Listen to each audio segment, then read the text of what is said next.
my fellow readers. My name is Greg, and this is Ghost Readers in the Sky. Today, I'll look back at what I read in August, focus on what I read in this last week, but a review of what I did in August, and I'll look forward to September. Everything that I read in previous weeks has been reviewed more thoroughly on other videos. So I'll just mention again what I read this month. And if you want to dive into the archives and find some of the words that I said about them, feel free. Start with Waverley by Sir Walter Scott, a book that was written in 1814, but was looking back to the 1740s in Scotland, and I really thoroughly enjoyed that. A few of us are talking about doing a Walter Scott group read in sometime in the next few months. I'm thinking maybe it might happen first of the year. We haven't decided when. We haven't decided which book yet. If you're interested, you can let me know in the comments below. We'll set up a group on Voxer most likely and talk about what we want to read and when we want to read it. A short story from 1816 is also on the list of things I read. It's by E.T.A. Hoffman, who was a new author to me.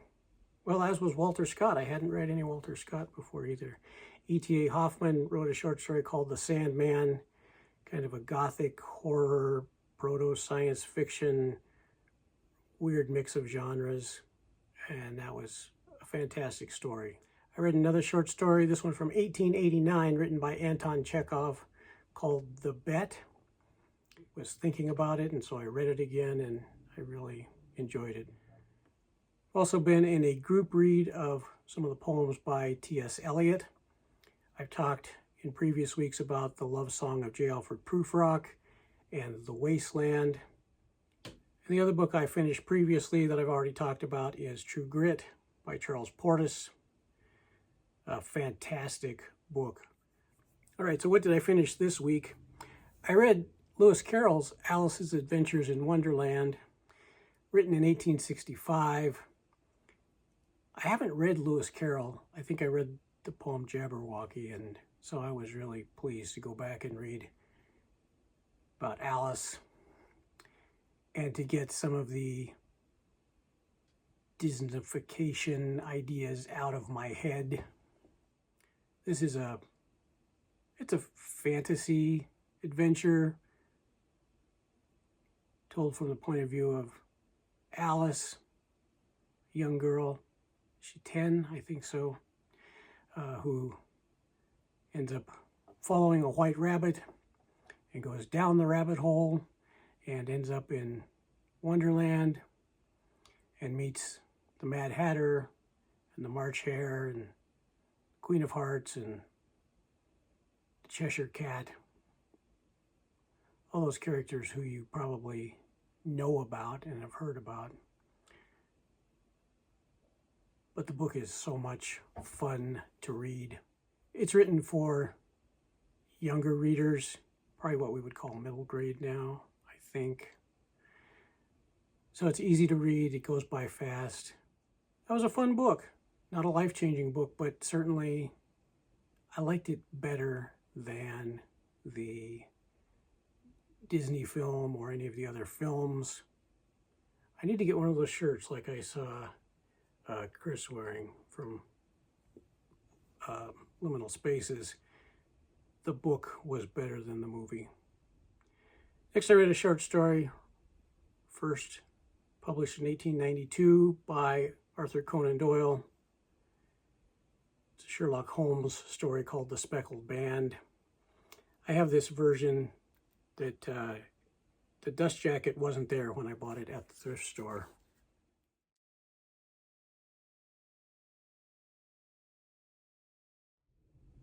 This is from a series called Night Lights, and it has a number of really great illustrations. You can see the print is teeny tiny. The illustrations glow in the dark. Another illustration. Quite a few of these in the book. The illustrations are done by Dean Morrissey. There's another illustration.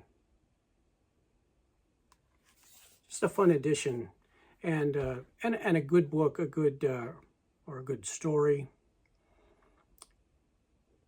It has a fairly surprising ending, and if you already enjoy Sherlock Holmes and you haven't read this, you will enjoy it. All right, and then as a group read of the T.S. Eliot poems, this week we read and discussed 4 Quartets and Old Possum's Book of Practical Cats. 4 Quartets reminds me more of the style of the love song of J. Alfred Prufrock. I don't think it's as well known. I don't think it's as commonly anthologized or written about or talked about. They spoke to me in, when I talked about J. Alfred Prufrock, which really I feel at both an intellectual level and at a really visceral level. And that's a poem that really grabs me. The Wasteland I felt was very intellectual, but I really didn't have much feeling about it. 4 Quartets falls in the middle. It has intellectual appeal. It also has a visceral feel. I don't think either one are as strong as the appeals that I find in Prufrock or The Wasteland. But I enjoyed reading it. I read the 4 Quartets through a few times, and they don't stick with me and resonate with me like some of the other poems do, but I really appreciated reading them. I enjoyed reading them. I don't know if you can enjoy T.S. Eliot. Well, you can in this last poem that we read, the set of poems from Old Possum's Book of Practical Cats. These are much more playful poems. Starts with how you name your cat and how the cat names itself, and then it has just lots of little cat anecdotes. And I can see why somebody wanted to turn this into a musical.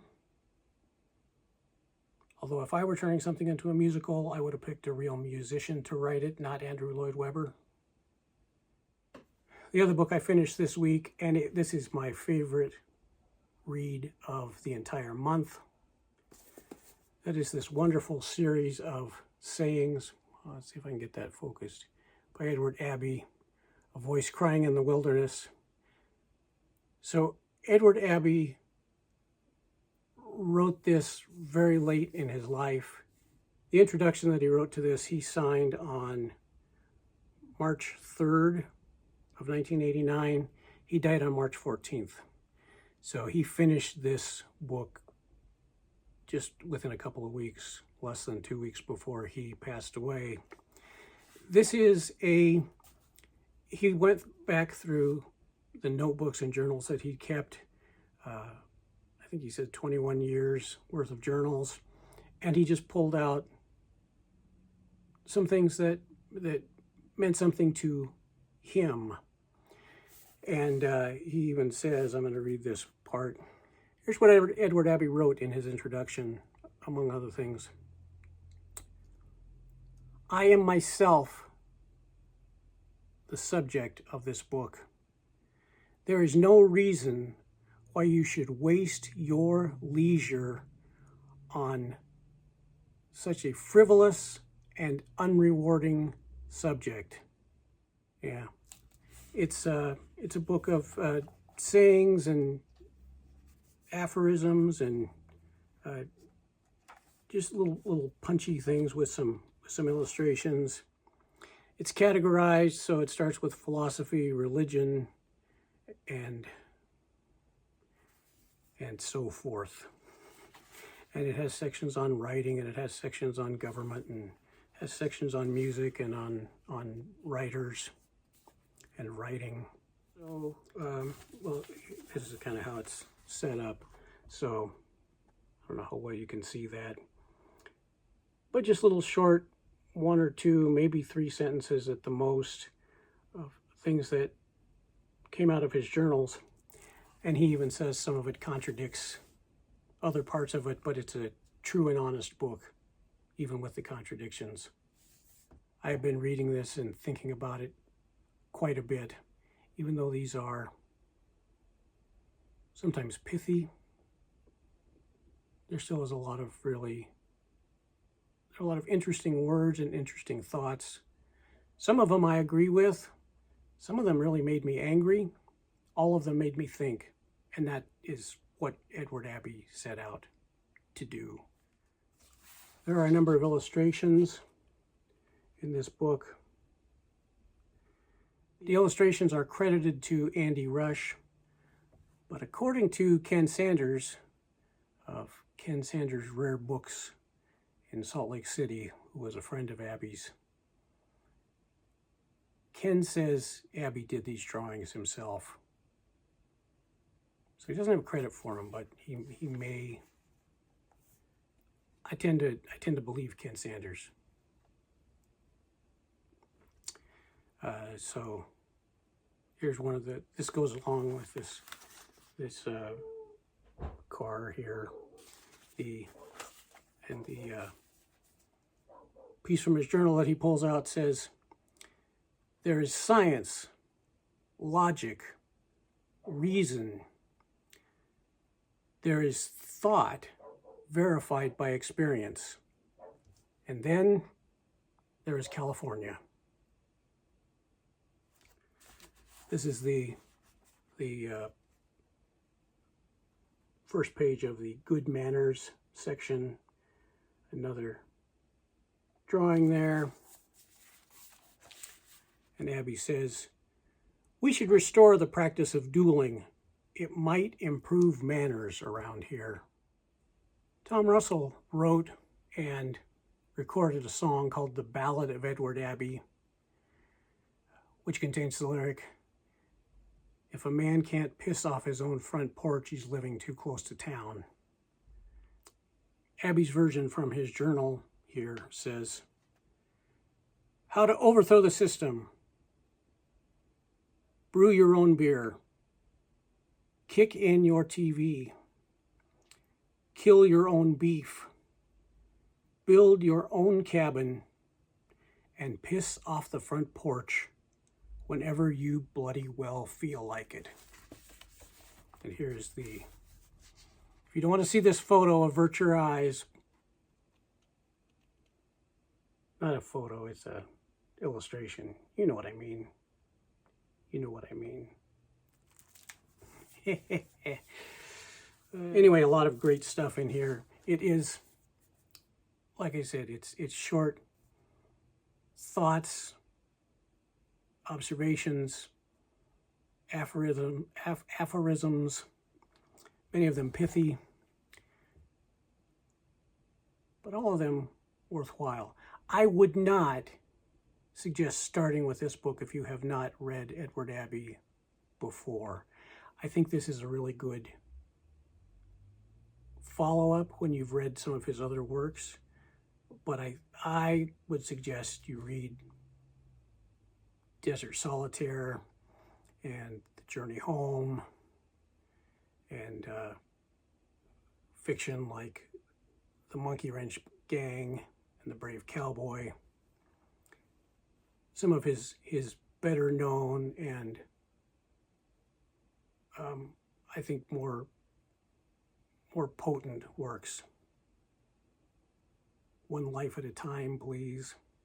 those are all really good places to start with Abbey, and then you can come back to this one.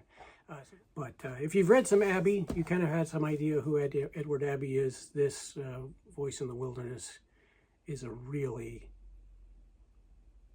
it's a really enjoyable piece of work. I think you just need to have a foundation in Edward Abbey to really understand this and for it to make sense.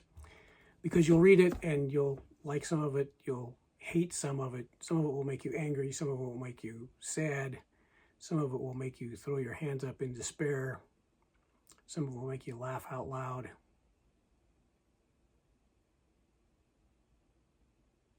And I think that's what Ed was trying to do. So I have one book in progress. It's published by Folio Society, and so it's got this nice cover. It is The Daughter of Time. Let's see if I can get this. There we go.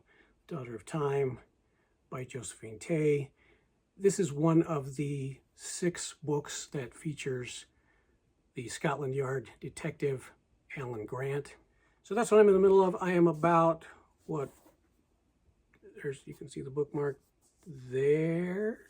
So 2/3 or so through it.